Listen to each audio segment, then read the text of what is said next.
Welcome to another CMC podcast. Today we're continuing in our mini series here where we're talking to each of the GRIMP North America competitors. And today we have joining us one of our Canadian teams for TNT. Wade, you want to go ahead and say hi and introduce your team? Hey, Doug. It's Wade from TNT Work and Rescue. And we got the rest of the team here. We have Steve Minarchi, Danny DeHaas, and Scott Ollerhead. Hey, guys. Steve here. Dan, you want to say hi? And then hi, Danny DeHaas from Canada. Hey guys, Scott Ollerhead here. Excellent. So thanks for joining us, guys. So we're kind of talking pre-podcast here. This is the one team I know I don't have to worry about them teasing me about my accent, but I guess I was wrong. So yeah, they started giving me a hard time about it right away. So well, the East and the West are a little different up here, Doug. yeah, that's for sure. Yeah.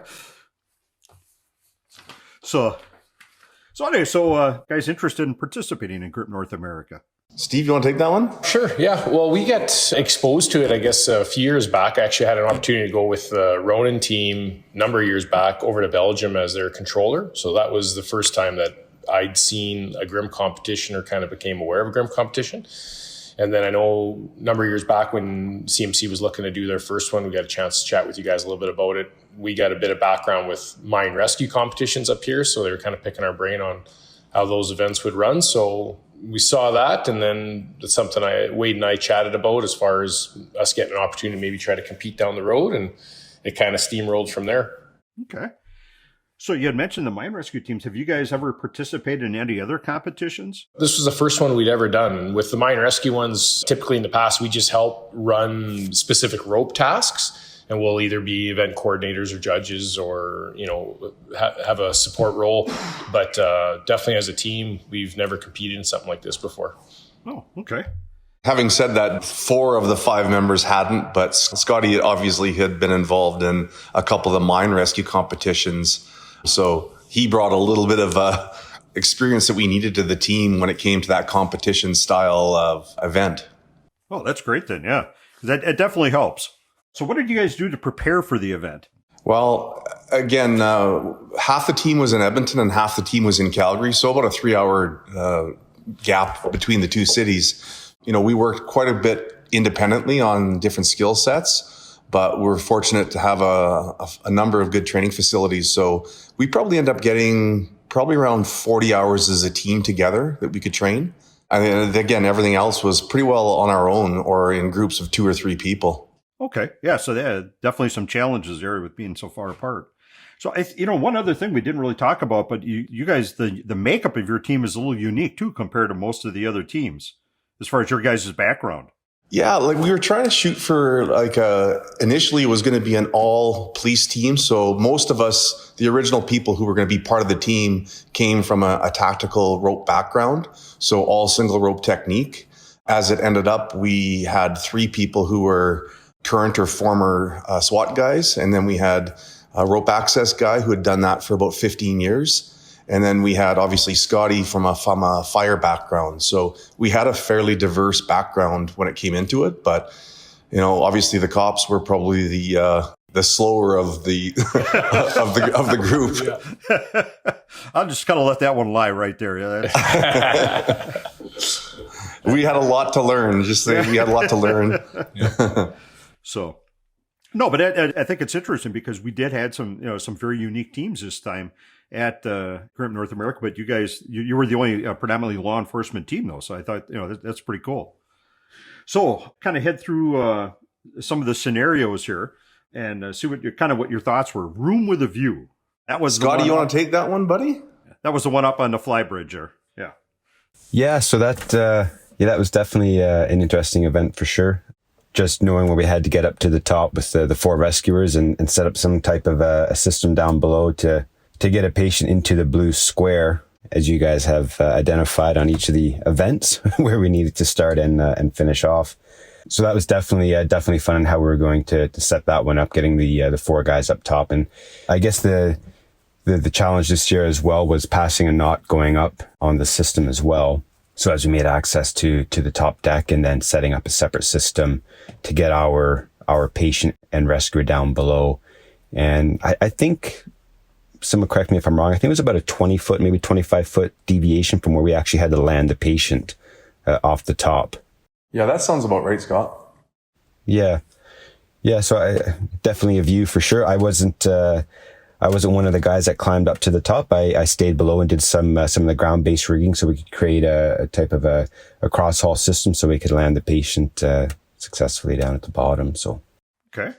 Excellent. Yeah, and I think it comes down to really picking your people for those tasks, right? Obviously, the rope access guys, that's not really a big deal for them passing knots. I guess picking the right people is the big thing on some of these taskings. Yeah, I would definitely agree. And like I said, there were some interesting components on this one with the ascending past the knot, but then having to package and do a vertical litter lower. Some teams don't use that technique very often. So, okay, and kind of staying up on the top side of the ship here. The next one we'll talk about is the stacks. So. Yeah, I mean, the stacks were interesting because I guess the first thing is we hadn't been to the ship before, and the only thing we had really learned about the ship was what we could find online. So we wanted to familiarize ourselves with the ship as much as we could. But having said that, when you go through the inner workings of the ship and you end up at a location, I was still very confused where we were for even the start location, where the rear stack even was. So it was a little overwhelming because we were thrown into that as our first scenario. But that was your first. Wow. Yeah, first scenario. So obviously we knew there was going to be those types of scenarios. So we trained quite hard for, different types of high lines and different configurations and the most efficient ways to rig things. So, I think it was good because we were kind of neck and neck with the Ronin team. So they were on the opposite side of the stack. So that was kind of nice to have that competition with another Canadian team that we knew was going to be a very good team. So they definitely pushed us on that scenario for sure. But that was a real good one for sure. So just out of curiosity, what kind of reeving highline did you guys use? We used the English reeve. English? Yeah. Okay. So we were able to get a pilot line over fairly quickly. Some teams attacked it a little bit differently, but we had worked quite a bit with our throw line. So we were able to get it over there real quickly and get our line set. And, it went fairly smoothly, but definitely training in the future. We're going to be building these high lines in some very confined spaces because I think we had about a 12 or 14 inch little platform to stand on. So that created, definitely a training regime that we're going to have to work for the next competitions we're in. Yeah, you're right. I mean, you take probably one of the most rigging intensive types of rope scenarios there are and put that on a narrow little catwalk. Yeah, that kind of cranks up the difficulty level there, right? Yeah, it sure did. So then going from kind of the top of the ship where it's all nice and out in the air, let's head down to the catacombs. So that was the catacombs. Yeah, maybe Danny wants to talk a little bit of those because Danny was one of the guys that got thrust into that scenario. Yeah, and for myself, I had pretty much zero confined space training before the event. So it was definitely an eye-opener for me. I found I liked the confined stuff because I'm a little more vertically challenged. So it's actually easier for us little guys to hop through the confined holes and everything and climb around in there. But those were, fantastic events because you really have to think on the go and just kind of improvise when you're not sure what to do. So all of those confined events were super fun. I know, and that one surprised a lot of people too because they expected everything to be a technical rope event where the catacombs was not really very technical. I mean, you had to package a patient in a sked and get them moved, but not through an easy area by any means, right? Well, it was interesting because we recognized it was going to be a really tight scenario. So we tried to skinny down as much as we could. And then we figured it might be a good idea to just throw a line in behind the rescuers on the way in. So we did that. But, I think we almost went in probably close to 115 feet with that line. So, we wanted to have that option to use that rope if we could, not really knowing, but I guess the big thing is we wanted to be able to send additional rescuers in And we know from some of the other scenarios that they got lost trying to find the rescuer and the patient. So it was a good way to be able to, use that trail of breadcrumbs almost to find where we had to go. Yeah. What did you guys think of those hatches going through those bulkheads there? They're pretty tight. And those are the knee knockers. Yeah, it was definitely a tight spot for sure. I mean, I remember like Wade was mentioning about skinnying down. We got down on one knee and peeked in. It's like, we're going in there. Okay, let's pretty much almost take everything off and let's go. It was tight. Yeah. Well, and Scotty's not a little guy either, so it took us stepping on him to get him in the hole. Had to grease him up. Yeah. Kind of one. You're saying he's one of those guys where there's two ways to get him through the hatch: skill or velocity. Yeah. So I think what worked well for. I was just saying, Doug, I think what worked well for our group on, specifically that event was it was really just a matter of guys looking for work. Like you said, there was no rope techniques in that. That was literally just, a lot of grunt work and basically just moving meat. So it was everybody just kind of filled a hole and we were able to move her out, I think, pretty quick just because, everybody was in there just looking for work. So it worked out pretty well. I think that's a really good thing to play because we kind of, as soon as we saw that event, I got to really give a shout out to the crew in the Iowa. When we went back to look at the ship to do this a second time there, that was a spot that the crew had actually kind of pointed out to us and say, hey, we watched you guys last time you were here. We thought this one might really work out good for you guys. And so they showed us the catacombs and it's like, oh man, this is awesome. And it seemed like the teams that did well in the catacombs were the teams that worked well together as a team. Cause that was like, Steve, as you pointed out, that was really a teamwork based event. It wasn't technical. Yeah.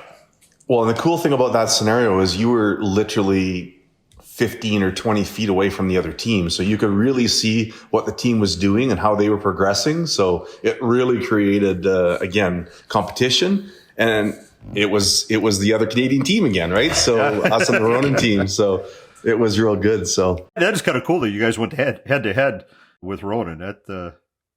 You guys are definitely friendly competitors, so that's good. So you guys just did that on purpose because we speak the same language. That's why it made it easy for you. So luckily, I had nothing to do with the signing of flights or teams, but yeah, I did chuckle when I saw that. I will admit. Okay. So from the catacombs in, as far as scenario, I don't know if this is the order you guys did them in, but then we'll head up to Broadway. And for our listeners, Broadway is the main aisle that kind of runs basically from end to end on the ship once you get below deck. So what do you guys think of that one? Yeah, that was a unique scenario because first off, we were trying to figure out obviously what the scenario was when we were staged. And then not really thinking that it was even humanly possible to get through that opening. So we had done some training, in that thinking that we would have a similar scenario like that. So we kind of ran it how we had trained it, or versions of how we had trained it. I think maybe Scotty again can probably elaborate more as he went in with, with 3 of our rescuers went into that hole. Steve and I stayed up top and we did the haul for the victim. But yeah, Scotty, if you want to maybe talk a little bit about the bowels of the ship in there, that would be great. Yeah, for sure. Yeah, like you said up top when you came back and said, boys, we're going through that hole, we were just kind of like, wow, okay. It was definitely a tight fit and we needed the rescue butter to get lubed up to squeeze in that one for sure. Yeah, so that was definitely interesting. Down that, I'm not sure if it was an escape shaft or what it was going down below. And again, once you got down, you came through that small vault door. But, you make your way kind of around a couple of switchbacks inside to where the patient was kind of in behind another structure. Again, I think the biggest thing down there was the teamwork and working together. We did have to build a couple of separate rope systems inside the structure as well. But with 3 of us inside, it was definitely down to teamwork, communication, and making sure that we moved the patient safely through each area. And then with that escape shaft, the guys setting that drop loop down, it really helped us out quite a bit just to be able to, get the patient up through really, really quick to the top, through that small, little tiny hole. Yeah, that escape trunk is a very tight thing, and of course you guys weren't able to use the ladder at all either, so that adds a little level of difficulty too, right? Yeah, I think it's about sending the right people into those positions. So Scott had a lot of confined space training and background, so we always wanted to send him. But again, we also wanted to send a very light rescuer who could access the patient quickly. So that was always our objective. And then again, our patient was, right at that mark. So she was light, right? She was as light as she could be. And that was really allowed us, when it came time to the haul, that we didn't have to build big systems, right? We could stick with a 2-to-1 sometimes, as opposed to doing a bunch of resets on a 5 or a 6-to-1. So we muscled a lot of things when we could, just to be a little bit faster on those resets. So that's how you guys did that. You just rigged a drop loop 2-to-1 then off their vortex then? We did, yeah. And we just ran it off a pulley off the head back through a clutch. So whatever we pulled, we just pulled at the same time through the clutch. So exactly that drop loop 2-to-1. And, with say 100 and whatever, 45 pounds, probably with all the gear and stuff, it was quite feasible just to throw a handle ascender on the drop side and lift away. So, and then again, having people that were really confident with climbing. So we didn't have to raise 2 people, right? They could get up on their own for the most part. But some of these confined spaces, we knew that it was going to be problematic to even climb in there. You just wouldn't be able to move your knees and your arms quite as freely as like room with a view. Yeah, exactly. And I was going to say, you might want to be cautious on throwing weights out there on victims. Yeah, that might get you into trouble there. What totally impressed me with that scenario was just, I'm not super familiar with ships as it is, and just how far down it went. Like, it just kept going down and down, and you really felt like, that was the belly of the boat. And it was really neat just to see how far down those things really go. Yeah, it's crazy. And actually, you guys were still way above the bottom at that point. Yeah, it's crazy. So the next one was actually going through Broadway all the way to the very back. I think you guys basically started at the end of Broadway at Shaft Alley. Yeah, that was, again, another unique scenario. So we were trying to think of ways that if we needed to create a hull system, what we'd be able to anchor off of. We were quite happy to see that we could use the overhead anchor as our high directional.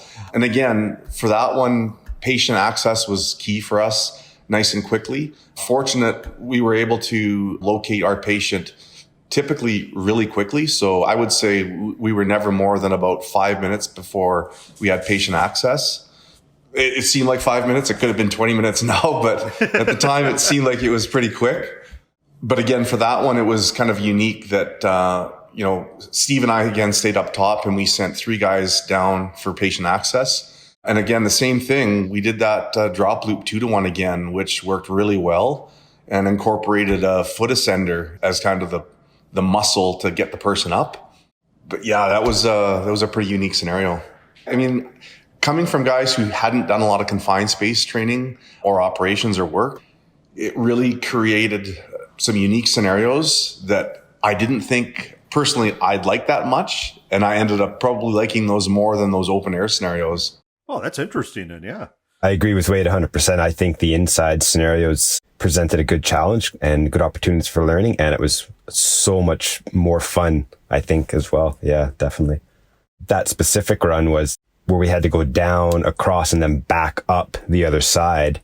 Definitely presented some challenges down below. It's pretty tight. And again, with the ladders that were already inside the structure, trying to keep your feet away when you're climbing, because you drop down about 30 feet and then back up 30 feet on the other side to get patient access. So you're really trying to, to be cognizant about not touching ladders and other pieces of structure and just using your rope systems completely. And that was, again, a lot of fun inside there, a lot of communication, and that drop loop that the guy set up top was awesome.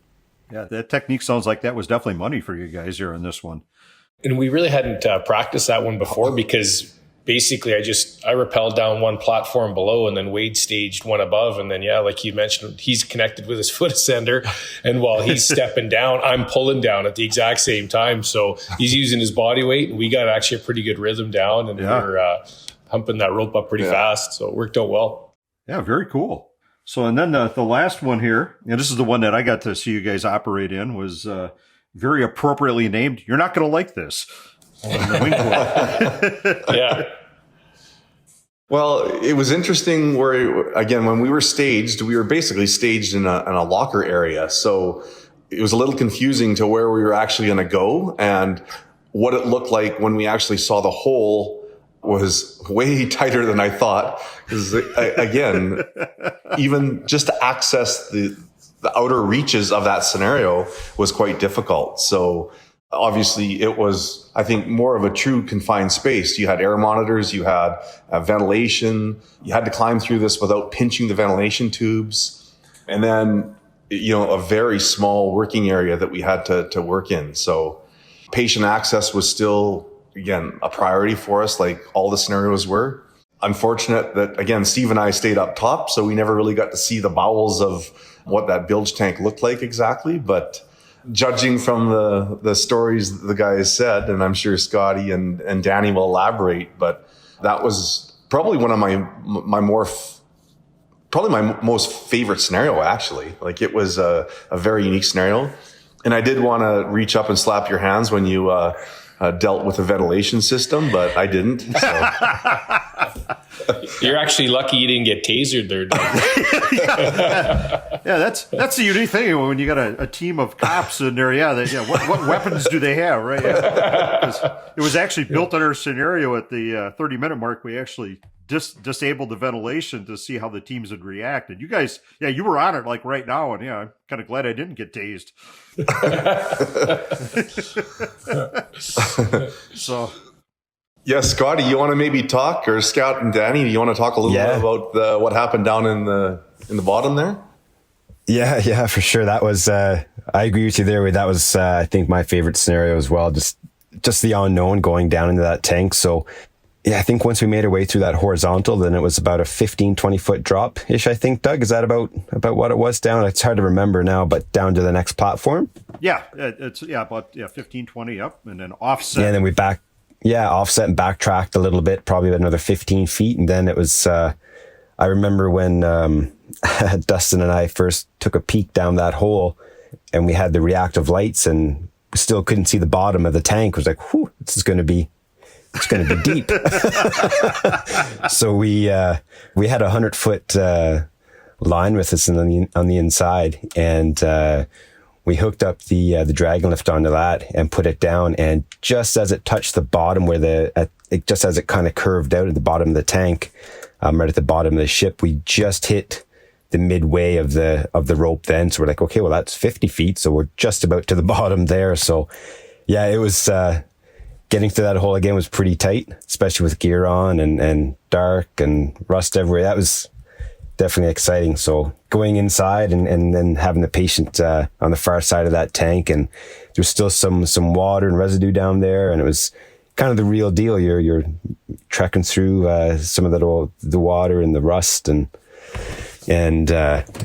bringing the patient back over to the top, and the old twisted rusted ladders, and almost looked like something out of a horror movie for a couple of minutes there. And it was, but it was definitely amazing, and it was kind of funny. In January, I was kind of like what the guys were doing, what we mentioned earlier about, trying to get as much information on the ship as you could. I was watching videos steady on the boat in the museum, and it actually showed going into the tank for an inspection. I was like, that would be amazing if they had a scenario inside of a tank. And sure enough, you guys had a scenario in the tank.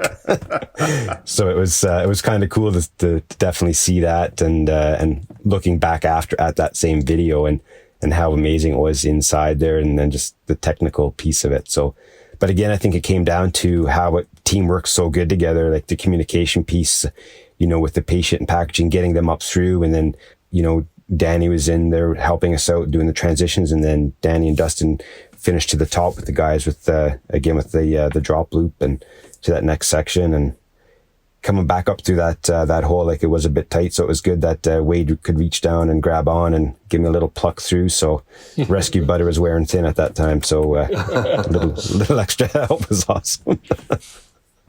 And I apologize. I think my comments earlier were meant for this scenario as I was mixing them up. I remember thinking as I looked down into the deep hole into the bottom of the ship, I thought this looks more like a cave than the bottom of a ship, because it looked so dirty and kind of muddy and little puddles there. So it was, it certainly wasn't what I was expecting to see looking into that bottom porthole.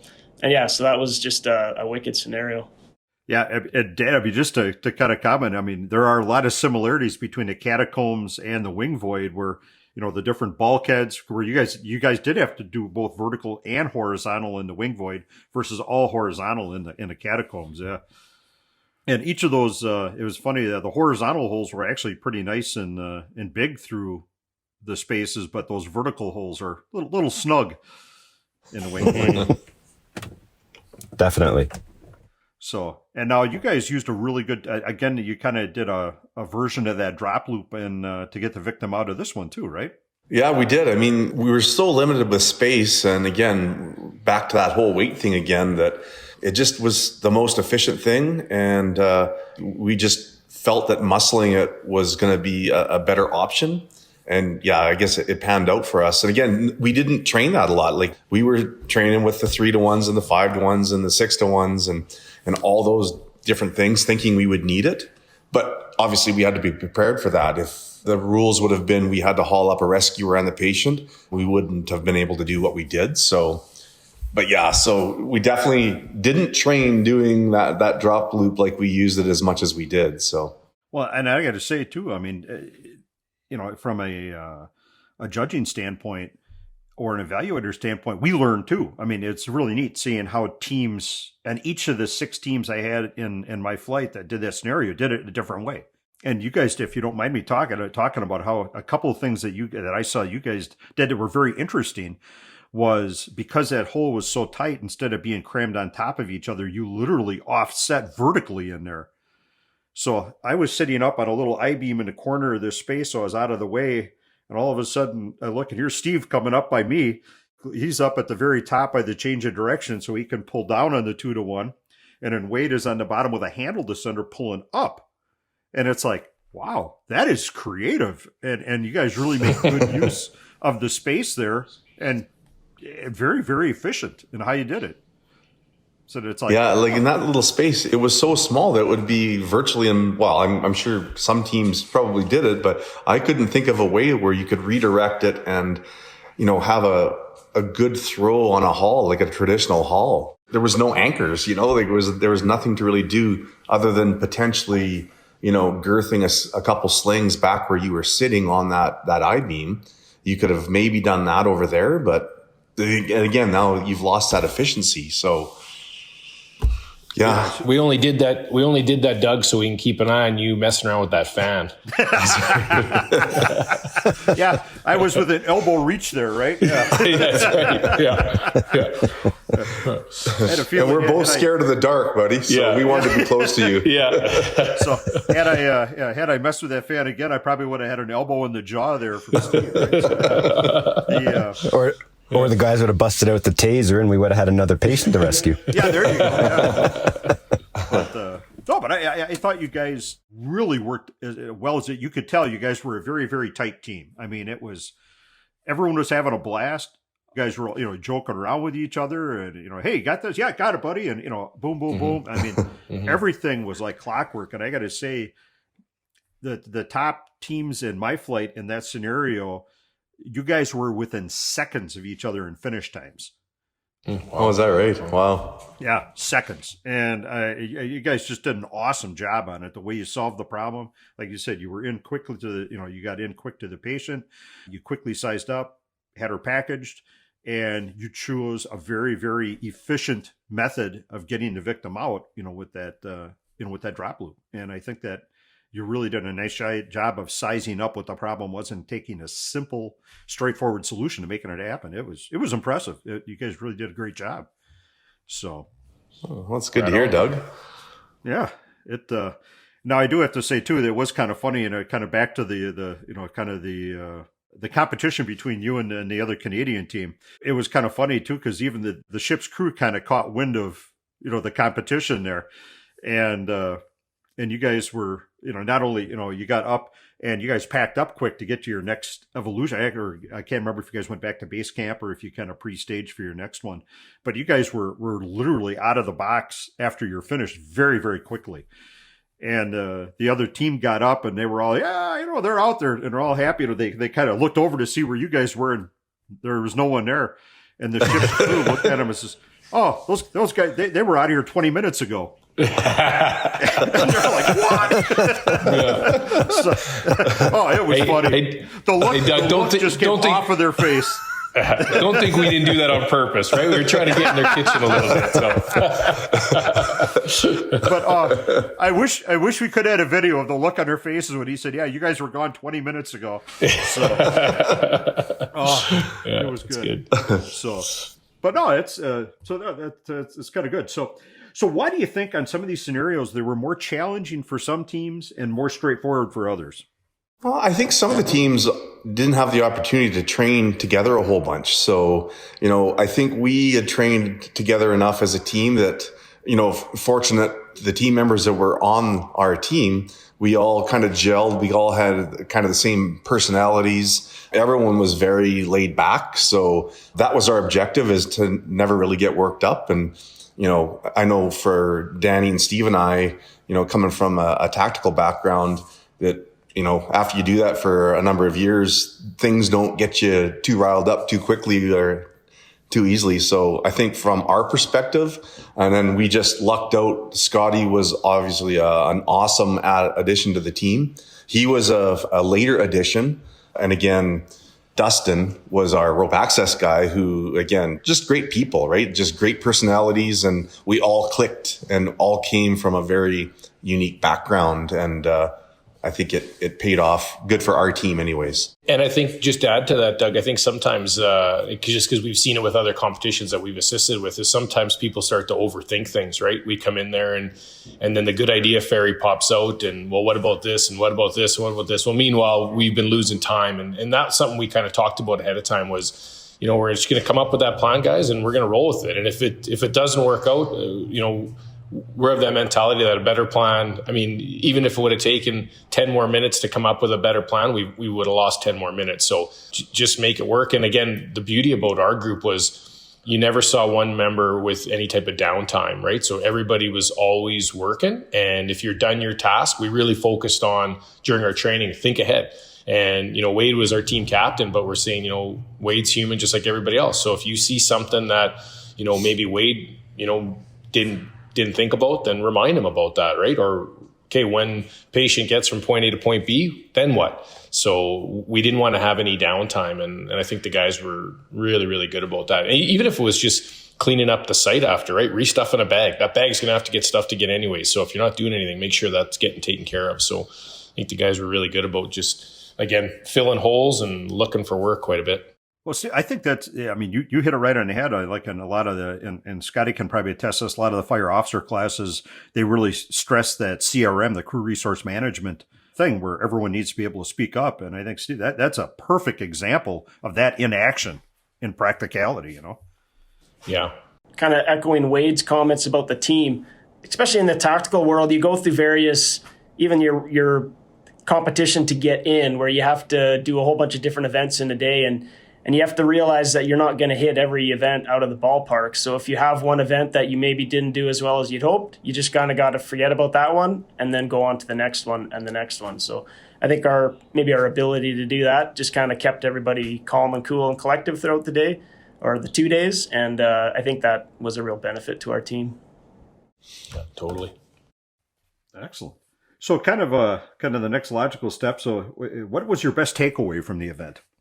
Even some of the rigging, like, Wade and I have chatted about, we do a lot of like customized kits for a lot of teams. And, we work with a lot of teams, try to, again, from the business end of it, we're always on site with them, kind of coming up, helping them come up with solutions. And, like we've kind of almost changed our mentality a little bit, even with just some of the gear prep, like on as how to be, faster and ready to go. And so I think the one thing that I'll definitely walk away from is how quickly you can deploy and, tweaking the gear in a method that is just ready to rock, as opposed to, the typical kind of get on site, build these elaborate systems. So just that speed and efficiency, you need it, right? Like, I think there's competition rigging and then there's probably real world rigging, but maybe somewhere in the middle is where, teams could be operationally after you see how quick and efficient you can be in these competitions, right? Yeah. When our training started, we were very, I would say, more gear intensive, and we definitely transitioned to picking pieces of gear that do multiple things and like just trying to stay as light as possible. We know we had to carry this stuff. We know we had to get into confined spaces. So being as skinny as possible, but, using every piece of kit that was with us, basically. Scotty, what about from a confined space perspective? I mean, we had kind of trained with some almost standalone kits that would go into confined spaces, and I think how we kind of operated within those spaces was pretty efficient, but Scotty was kind of the spearhead of that, kind of the inner workings there. Well, I think, the big takeaway is, I guess, for the inside or the confined space type of job, it's what kit you have with you and what you need to do to complete the job efficiently, safely, to extricate that patient, right? So I think everything worked out pretty good for us on the confined space side for sure. Having those extra bits of kit and keeping everything on our belt, keeping it small, because it is pretty tight when you're going in those places. You don't want to take too much in with you, but you want to take enough that you can actually complete the job safely. And if you need to build rope systems, you can do it. If you need to build haul systems, lower systems, whatever we need, right? So, and I think the biggest thing, just adding to the full thing takeaway from us, is I think it's, this is our first full competition as a team working together. And I think it was amazing, all of us, how the camaraderie of the team and how we all gelled. And now it's just something to build on and continue to build on, looking towards the future, right?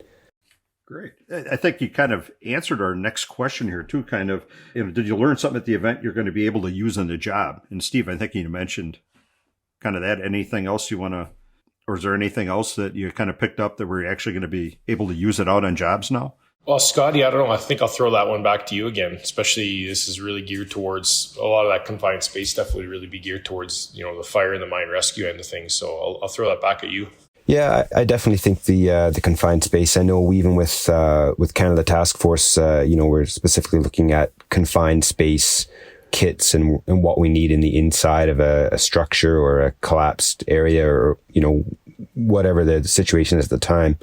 I think just learning on how we can utilize the gear inside. I mean, that ship, there's definitely some tight spots on that battleship. And I think understanding how we can use our kit in there, we can definitely bring that back to the real world. And as well with the industrial side of the business, which you supply a lot of, gear for and I work in as well. It's, using those types of skills from what we learned on the ship for sure, would definitely help benefit teams in the future, right?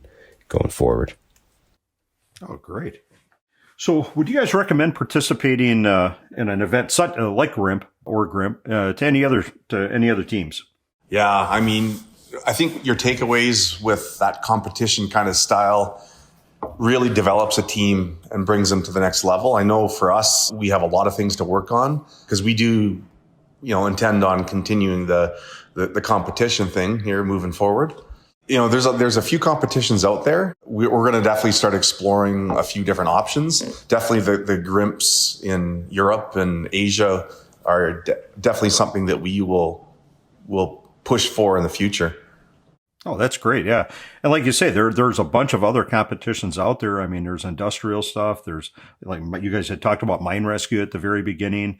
There's some more rope access based competitions and so on. There's a lot of stuff out there. So, I mean, for our listeners, if you're looking to get, to compete as a team, there's definitely a lot of things out there. The thing with the competition that you can't reciprocate in training is it really points out your weaknesses and it really points out your strengths. So it'll really influence our future training as to what areas we need to push more and which ones we feel we're doing well at. So I don't think you can reciprocate that in training. It only comes out in a healthy competition. Yeah, I think even with our training down the road, we're starting to look at, a couple small groups that we can get together with and kind of replicate that training style. So we can get, 4 or 5 guys on each team and have 2 simultaneous scenarios going where, we're kind of ad-libbing our training almost, but we're now competing against another team at the same time. So that's kind of our objective moving forward here, is to continue with that competition style in the training. So increasing that stress level and really coming up with kind of on the fly scenarios in some of our training areas.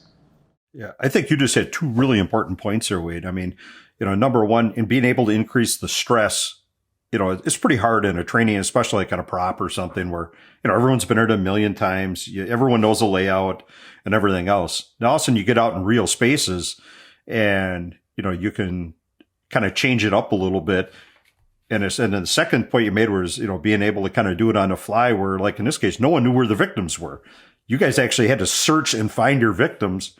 And once you found the victims, then you had to come up with a plan how to get them out. And I think, that in itself really, we see that really challenges teams to have to think on the fly because they can't pre-plan this, Yeah. And again, those diverse training areas are just so important. If you're training at a fire tower and you've got engineered anchors everywhere, it really makes your training quite easy. But when you start limiting what you can anchor from and getting creative with span anchors or, fortunate for us, we trained in some industrial areas. We trained in some more public areas. And now our push is we're an hour from the mountains, right? So to get to the mountains as a team and start doing some stuff in that setting. So you're in canyons or steep inclines or low slope or whatever, right? There's a lot of training area potential out in that natural kind of setting, which, if you look at some of these GRIMPs that are occurring all over the place, a lot of them are happening in areas just like that, right? So yeah, you're right. And that's been kind of the cool thing is you see throughout different regions or GRIMP competitions within the world. I mean, like in Namur, they have a castle. It's not too often you can get a citadel that you can you do a rescue off of. Yeah, that's pretty cool. Anything else you guys would like to add or any other comments? Yeah, I'd just say for teams that are looking at, making that next step, don't be too intimidated with the process.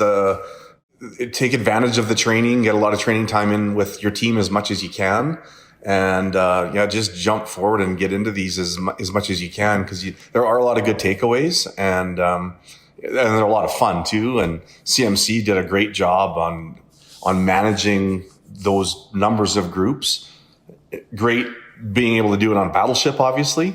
And it's nice keeping people nice and tight. So everyone's fairly close. So I guess it probably made it a little bit more manageable for you guys. Well, inherently, you're going to be inherently tight on the Battleship. Yeah, there's not a lot of extra room, but I think one of the takeaways they saw in Belgium when they went to the competition there was being able. It'd be nice if you could have the groups side by side so they could see each other, perform because obviously that kind of cranks up the competition a little bit. But we were able to do that in some places, but not others here. So. I think that competition piece was excellent, but I think the other big takeaway was just how nice it was after the past couple of years that we've all had here, how nice it was just to get everybody kind of back together in the same room. So just that socialization with the different teams, you guys had a bunch of sponsors there, different manufacturers came out. So there's people there that we haven't seen for a few years, obviously since prior to COVID. So it was just nice to get back together again with everybody and just socialize, network, and just start to feel normal again. So I think that added to just how good of an experience it was because it's so different than what, we've been kind of dealing with over the past couple of years. So yeah, you guys did a great job hosting it for sure, Doug. Well, thanks. We had a lot of great help, a lot of great partners in on this. Like I said, the other vendors, other people that came, previous competitors and so on that helped with being evaluators in the Supreme Court and all that. So we're very, very fortunate to have a lot of really great help. Yeah, and the teams are amazing too, right? Like it's a competition, but it is truly friendly competition with a bunch of real classy groups. Like everybody there, like would give you the shirt off their back, right? They would be talking about the scenario they did, what was good, what was bad, what they would change. So there's no secrets. It's all very open and just a humble bunch of folks that were there competing. Yeah, I think the venue itself being on a battleship was absolutely amazing. And yeah, like you said, the teams, everyone is like-minded individuals. The teams are all there for the same thing. It's to learn how to grow together and be better as a team in those types of environments and sharing, the events with each other.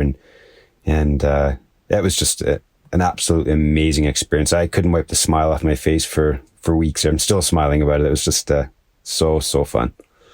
I think for myself, being the first time at a competition like this, first time ever, it was just amazing to see logistically how you'd go through picking the events, processing the events, or trialing the events, to judging the events, and just the whole coordination of 12 teams in a small area like that was really neat to see, and just how smoothly it ran. So I was totally impressed, obviously, with the venue and with how well it was run. And no, it certainly makes me just want to go back and do another one. Excellent. So, well, thanks, guys. Thanks for the really nice comments there, and thanks for sharing, how you accomplish some of these things, because, like I say, this whole thing's about sharing knowledge, right? And I think you guys, hopefully, our listeners picked up some really good tips for you guys. From you guys, I think that kind of we all have a tendency to like to use all the cool toys and do everything that that you learn, but you guys had a really great example of simple is usually better, right? And you guys were really straightforward. It was really cool to see you guys in action, and how you solved the problems, and how successful you were at it. So it was an honor to work with you guys again. I know I had Steve and Wade and I had met about 5 years ago now, I think, in Vegas at a class. So yeah, and so that was pretty cool. And that, I got to tell you, I was impressed with you guys then. Here's guys that know what they're doing, but they're coming in, they're taking a basic class just to learn more. I thought that was really cool. That was a really good example, to set it, just because, we never stop learning, right? And Vegas had something to do with that too, Doug. So you guys picked a good venue. Yeah, there's a lot worse places to take classes, right? That's yeah. right. That's right. So and Doug, we do want to be competitive here. So we were just joking about those drop loop 2-to-1s and going light. They didn't work very well. Yeah, do 12-to-1s and carry as much gear as you can. And always make sure to put your biggest guy down in the vertical hole, right? That's right. That's right. Yeah. And bring a 300-pound patient. Yeah. And 500 feet of extra rope for the inside. Just in case. Yeah. Just in case. Yeah, that's awesome. So but no, yeah, thanks for joining us. And like I said, thanks for sharing everything. So hopefully our listeners picked up some good tips there and had some fun with us. So, and thanks again for joining us on another CMC podcast. Thanks, Doug. Thanks, Doug.